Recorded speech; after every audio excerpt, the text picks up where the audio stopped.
So I guess mainly I want to see what it looks like over there, and then like fine tune how Yeah. it should lay on that space. Early Spring is a piece that combines projections of flowers that are animated and moving in a kind of a natural way with the sound of really heavy bass. And the flowers are grown at home. My husband is a gardener, and we would pick flowers and I would scan them into the computer, or I would take pictures of them as they were opening or closing. One of them is a night blooming cerise, and it's a flower that blooms only once during a 24-hour period. It blooms and then it dies. And we stayed up for like 6 hours shooting an animation of the flower opening and closing, but it's a really amazing tropical plant. And then I was able to take the music and synchronize the opening and closing of the plant with the beat of the sound. So each of the flowers are projected on speakers that are creating a sound that in some ways control the motion of the flower. And the sound of the bass is coming out of kind of cheap computer speakers that are on the floor, and the projections on the floor.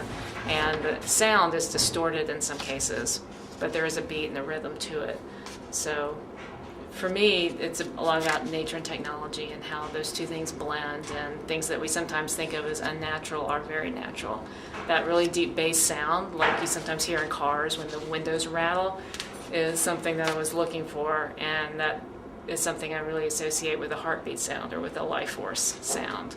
And pairing those with something that seems very much the opposite, these floral images. I wanted to see what arose when you put those two together.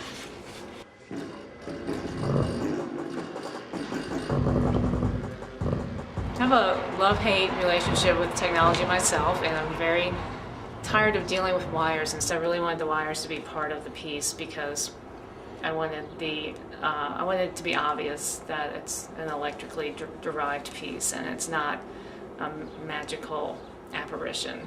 You know, I know people are beyond that anyway, but I wanted the technology or the construction of it to be in the foreground. And plus, using different colors of wires kind of makes me think of stems, and it's trying to pull a relationship between the wires and the electricity and the natural world, all the different colors of the flowers.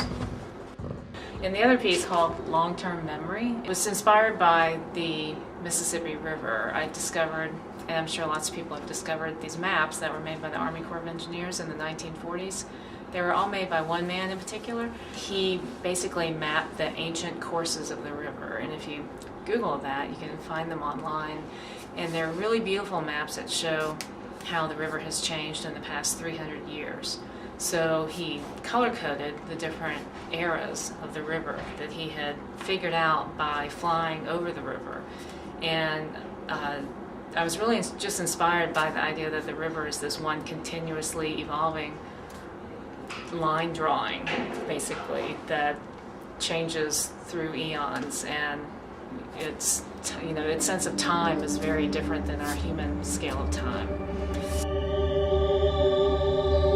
The river is not sequential in this piece. It's at different scales and different parts of the river being shown, and they're animating through their changes in the course over 300 years. So it's kind of complex and lots of interwoven strands, and also makes me think about brain constriction and neurons forming, things like that.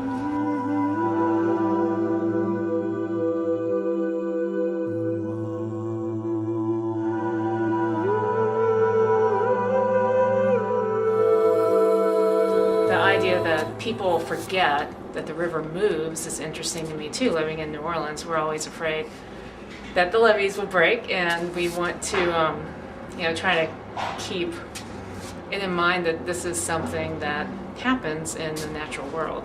Things move and things shift and change, and we need to prepare for that the best we can. And in our neck of the woods, basically the river wants to jump over New Orleans to the other side of the west, towards the west, where the Atchafalaya Basin is, and they're trying to create different diversions in the river to keep that from happening right now. But just that idea that humans forget, that horrible things happen, is something that I've had on my mind a lot lately. So that's one of the reasons why I named this piece Long-Term Memory, because we always forget that things change. And that's the only thing we can count on, I think.